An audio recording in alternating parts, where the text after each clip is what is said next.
Hi, I'm Dr. Owen Peterson, Director of Training here at Reasons. I have the pleasure of introducing to you our deep breathing protocol. You'll see Jillian do a demonstration of this in a second, but before that, just wanted to explain why we do it.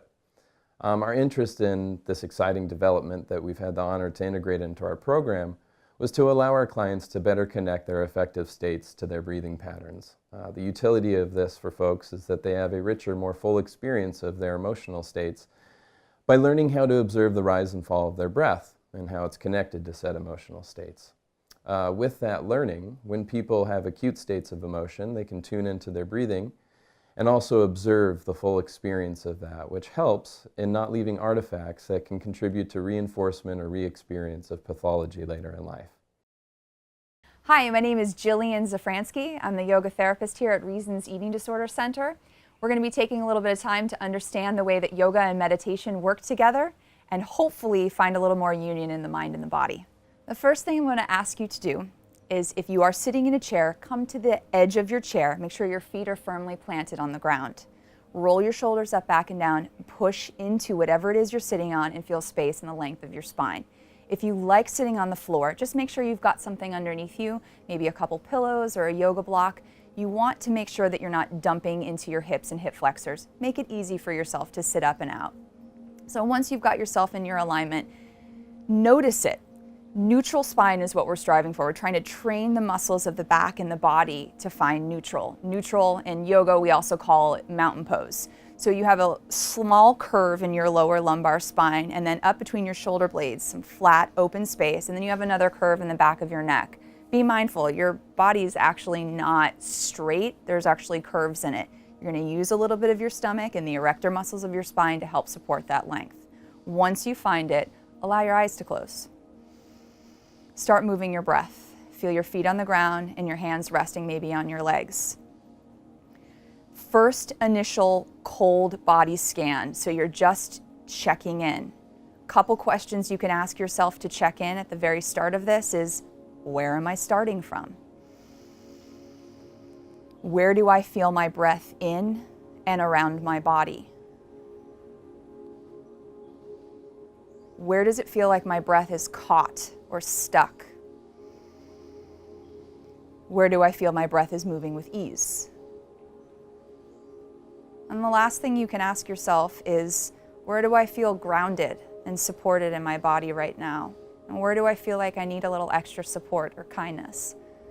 For example, me just checking in with myself this morning, I feel really grounded in this chair, and I feel grounded up in my upper back.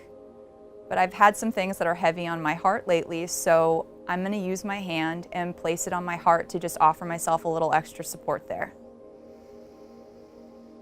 Take a couple more breaths, just beginning this process.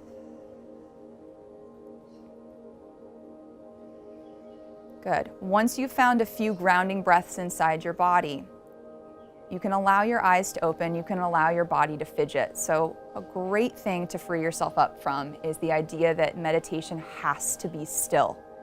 Yoga was actually designed for meditation, and the reason why that is that you've got two different parts of your nervous system. You have parasympathetic and sympathetic. Your sympathetic nervous system, we also call that your fight or flight response. Most of us are pretty anxious, busy bodies, and we're multitasking throughout the day. So it's pretty hard for us to just sit down cold and find seated meditation. That's not to say that over time you will be able to find that practice. It's very possible. But for most of us, we need to stretch and kind of open ourselves up and find what we call parasympathetic nervous system, which also means rest and digest. It's when your body starts to find that ease, that long inhale, that long exhale, and that sense of calm that actually allows you to be still in your body and accept the things that might be going on in your day or your life. So once you find yourself in your neutral spine, you've taken a couple breaths, kind of checking in where you're starting from, notice if your breath is actually in your lungs or if you've brought it up into your shoulders and your chest. That's a sure sign that you're staying in that fight or flight response if you're up in the chest area. So maybe take your fingers, place them on your shoulders, pull some breath in and try to actually drop your breath into your fuel tank, into your lungs. And most of us use about 10 to 20% of our lung capacity throughout the day. So the more you can train yourself to actually drop your breath down into your body, the more you're going to be able to support all of your body's functions. Okay. So as you start to drop your breath into your ribs and into your belly and feel your shoulders dropping down, check back in and ask yourself, all right, where do I know that I hold most of my stress and my tension in my body? Majority of us hold it up in our neck and throat and shoulder area and face and jaw. So I'm going to take us on a little stretch through here to open up some of that space. So you're going to drop your head over towards maybe the right ear towards the right shoulder.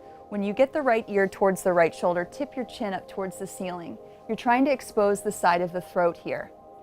As you expose the side of your throat, keep the shoulders down, keep the neutral spine through the rest of your body. I like using a hand here, gently massaging and opening up the side of the throat.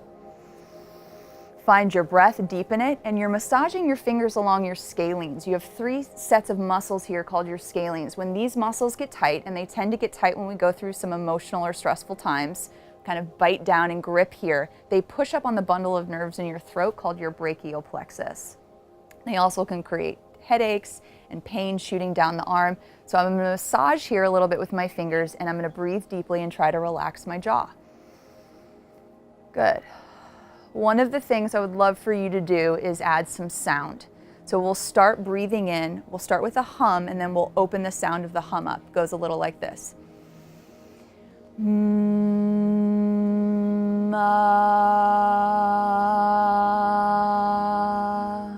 Do 2 or 3 of those. Breath comes in.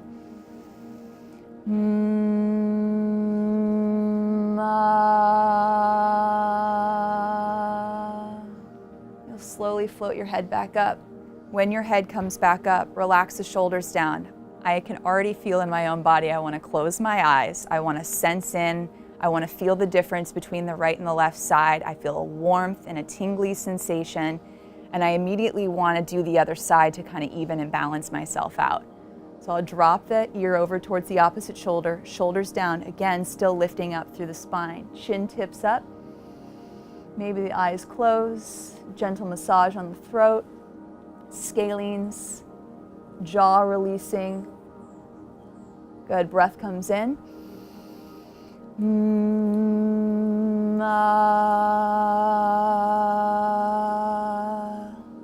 One more.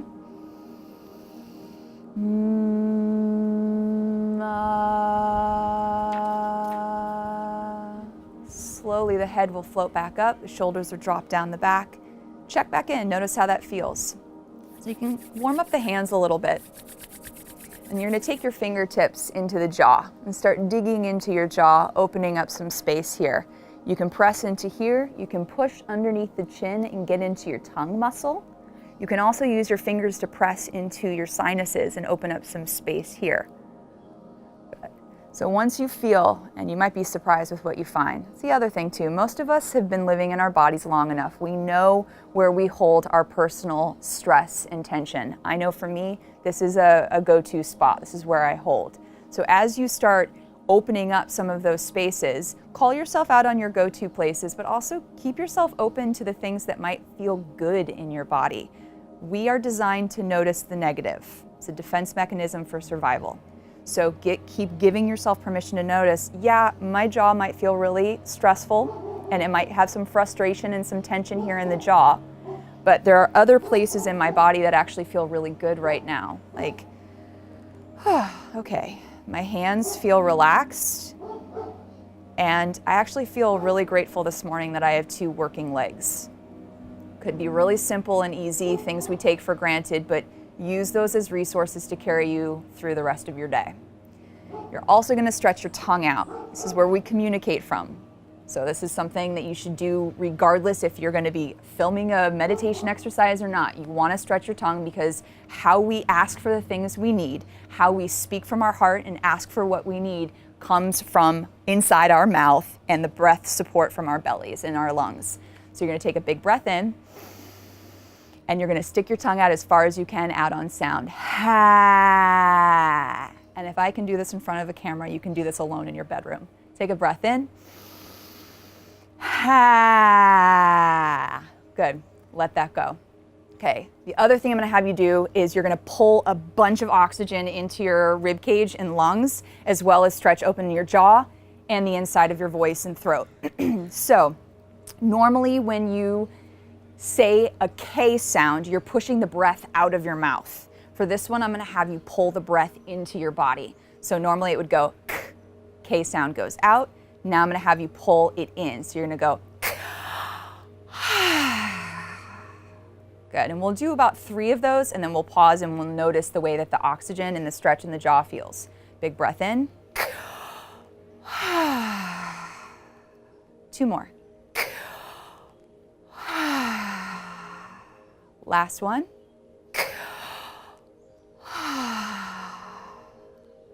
Sit and sense out through the body.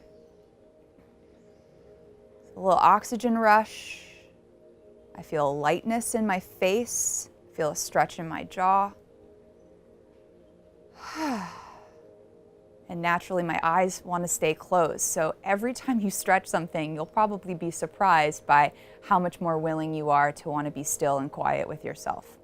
So last thing we'll do is pound a little bit on the chest. So you'll take a breath in, and you'll take your hand across your heart and bang across the heart and just send some breath out. And you can do that as many times as you want, especially if you find that that feels really good for you. Bang across the chest, roll the shoulders back and down, and notice how that feels. Okay, so from the face, neck, and jaw, we're going to keep moving down the spine. The spine is super important because that's where your nervous system lives. And the whole reason why we're taking the time to do this is to bring some balance and some calmness into the nervous system. So you'll lengthen up, root down through your feet. You're going to slowly start to twist your spine, opposite hand to knee, and you're going to use this free hand. I actually have a chair here, so I can use my hand on the chair, twist my spine, and look back behind. Once you find yourself in that twist, give yourself about 3 to 5 breaths. Relax the shoulders, relax the face and jaw. Everything you've been doing up to this point, try to keep that work. You will notice that it is more challenging to breathe when you are twisting. There's a number of reasons why that's true. However, stick with it. Be resourceful with your breath. Try to find the places where you can drop your breath, because when you're twisting, you're actually aiding your digestive system, massaging your organs and your intestines. Wiggle around a little bit after that twist. You'll notice that your body might want to do a little something. In yoga, we call it cat-cow when we arch and round the body. So let your body move when you feel like it needs to move. We call that intuitive movement. Move around a little bit, then you're going to go the other way. Opposite hand to knee, shoulders down, look back behind. 3 to 5 breaths. Noticing what feels good, where you feel grounded, and the new places where the breath gets to go in the twist. Good. When you come back through center, same thing we've done all along. Sense back in. Notice the work that you just did and how it affected you. Good. Next place we're going to move down to is hips and low back. This is the root of your nervous system. An incredibly powerful place. However, it can also be a place that can be a little emotional and a little bit triggering. So when you move into this lower half of the body, go slow. Recognize that you're calling the shots. So if at any point you don't feel like you can move any further, then back off a little bit. 2 questions I really want you to ask yourself while you're setting yourself up and also throughout your day is, can I take a deep breath? And do I feel safe? If you cannot answer yes to those 2 questions, it is up to you to make a change. And most of the time, the change that you need to make is very subtle. It's a small adjustment, like just open your eyes, look around, remind yourself of where you are. Yeah, I'm totally safe here. I can take a deep breath. Okay, I'm gonna slowly start to move into whatever's next. So you're gonna cross your right ankle over the top of your left knee. When you add that crossover, you can place a hand on your knee and your ankle, roll your shoulders back and down. You will almost immediately notice the tightness that you get in your hip, and the muscle there is called your piriformis muscle. You will probably also notice that the spine wants to go into that slumped C curve. Push down, bring yourself up. Shoulders come down your back. Tip forward just a little. Shoulders come down. Breath comes in. Drop it into your lung capacity, into that fuel tank. Going deeper into a pose doesn't necessarily mean going physically deeper into a pose. I'm getting a ton of sensation here. So if I want to go a little bit deeper, it might mean just breathing deeper and connecting on a more emotional or grounding level for myself. So I don't necessarily need to fall all the way forward, although that might be what you need. So give yourself a couple more breaths, go deeper, and be intelligent about the way that you're choosing to go deeper. You'll take 1 or 2 more breaths here. When you decide to back off, give your legs some time to move around. Notice the energy that starts discharging in that area.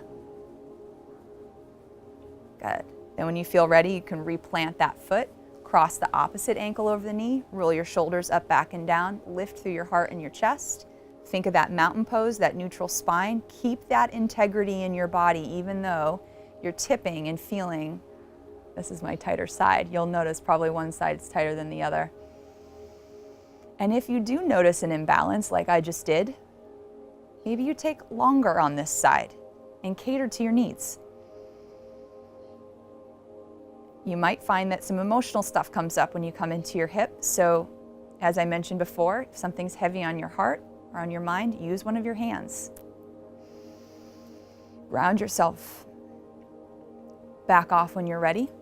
Take that leg off, give it a little shake, move it around a little bit. Okay, so now you've got your body prepped for meditation. I highly recommend you standing up, moving around, shaking your body around. If that's something you feel like you need, for most of us, we're gonna need to move a little bit more, and then we're gonna ground ourselves and find our meditation. Thank you so much for taking the time to watch this. If you found this video helpful, please give it a big thumbs up and pass it along.